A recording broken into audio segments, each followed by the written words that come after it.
Nous avons suivi durant une année scolaire le projet Moby Découverte les enfants designers dans une classe de CE2 CM1 de l'école Louvois dans le 2e arrondissement à Paris.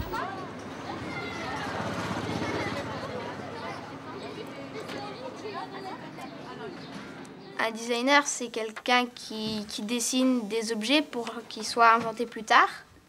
Et ils ont inventé des bouteilles d'eau, des couteaux, des fourchettes. Et ils ont inventé des trousses, des crayons, des ciseaux. Et pour l'instant, on a fait toutes sortes de meubles. On a fait des meubles qui seront dans la cuisine, dans le salon, dans la chambre, enfin un peu partout en fait. Et on en fera des maquettes. Nous t'écoutons. Ça, c'est une table, c'est un bureau, on fait les devoirs. Et ça, c'est une chaise en forme de fraise. Ça, c'est un placard en forme de pomme. Il y a beaucoup de tiroirs. Là, il y a des petits manches pour poser les manteaux. Est-ce que tu aimerais bien les fruits? Oui. Mathilde? Quand tu dis la fraise et la poire, est-ce que ça se mange? Non. C'est qu'en forme de fraise. C'est un coffre. Il y a une petite porte, alors on l'ouvre. Et après, il y a plein de petites cases. Et dedans, on peut mettre du linge. Et puis voilà, et ça existe en plein de couleurs. Alors attends, il est où le coffre? Sur ce dessin-là? C'est juste la petite boule qui est là, en fait. Et ça, c'est une immense pyramide? Oui. Pour qu'ils tiennent? Oui. Elle pourrait être plus petite, je crois, la pyramide. Non? Peut-être, d'accord. Peut-être. Nathan? Ce qui serait bien, c'est que à la pyramide, il faudrait accrocher des petites piques, enfin pas des piques, mais des barres pour que le linge il puisse s'accrocher et que ça sèche le linge, enfin qu'il puisse sécher.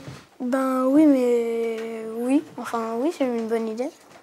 Alors, ce qu'on va faire pour la dernière partie de la journée, il nous reste une demi-heure, on va dessiner, mais pour certains, je vais vous faire des propositions. Je vais vous dire, bah là, ce projet-là, je le trouve intéressant, pas forcément comme il est sur le dessin pour le moment. Et j'aimerais éventuellement qu'il y en ait certains qui puissent travailler dessus. Moi, j'ai pas mal entendu ton idée. Toi, t'as des idées? T'avais une idée de lampe, éventuellement. Ça t'intéresse plus? Il a tout de suite la bonne approche des enfants. Il a un excellent contact avec les enfants et il a su tout de suite leur parler et se faire tout à fait accepter de la classe. Je crois qu'il n'y a aucun problème, on fonctionne bien à deux, même si effectivement c'est lui qui est le moteur. Sans designer, ce serait beaucoup plus difficile. Est-ce qu'il y a des lumières? Non. Si, là, il y a une lumière. Parce qu'en fait, il y a une lumière qui en fait...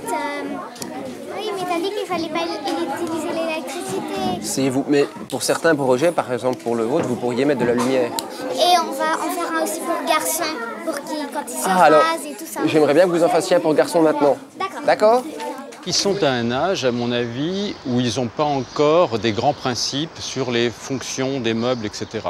Et je crois qu'un des intérêts peut-être vraiment que nous, on a perçu, c'est très vite d'essayer de leur faire oublier l'environnement de leurs parents, en gros, pour faire simple, c'est-à-dire de dire il y a une table, il y a une chaise, etc. Et on leur a plutôt parlé de fonctions. Et on s'est très vite aperçu que les enfants, eux, imaginaient des combinaisons de fonctions. C'est-à-dire que pour eux, ce qu'on leur demandait, on arrivait un petit peu comme des Pères Noël, hein. On était à côté des enseignants, on leur laissait une certaine liberté. Et eux imaginaient des cumuls de fonctions qui étaient très ludiques. Et si on regarde les projets qui ont été fabriqués à l'issue de leurs dessins originaux, ce sont des jeux à chaque fois. Ici, c'est un lit en forme de toile d'araignée. C'est un lit trampoline qui peut faire aussi un lit normal. C'est plutôt un lit pour les garçons.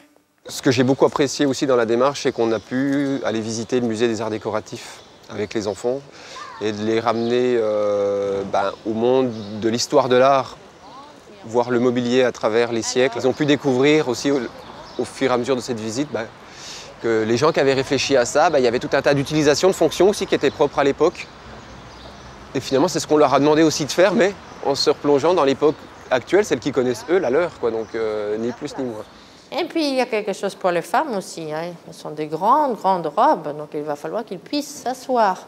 Donc du coup, on va voir aussi du coup de la place sur certaines chaises.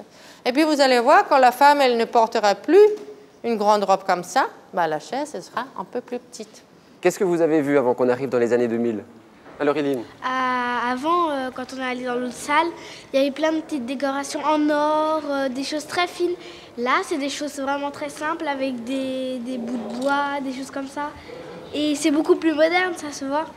S'il y aurait ça à l'époque de Louis XIV, ils diraient mais c'est un peu monstrueux, on pourrait dire ça.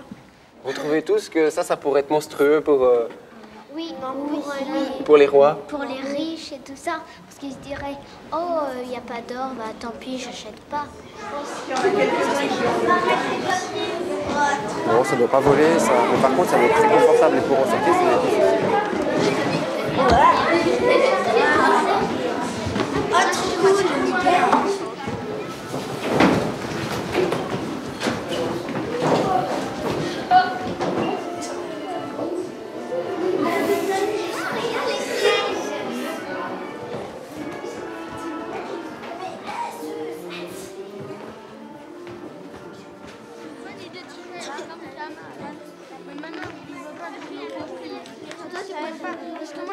Mais j'ai une idée.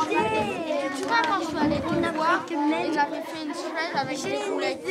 En fait, tu l'as fait petite. Ouais, voilà. Comme ça, tu es au courant. Voilà. Comme ça.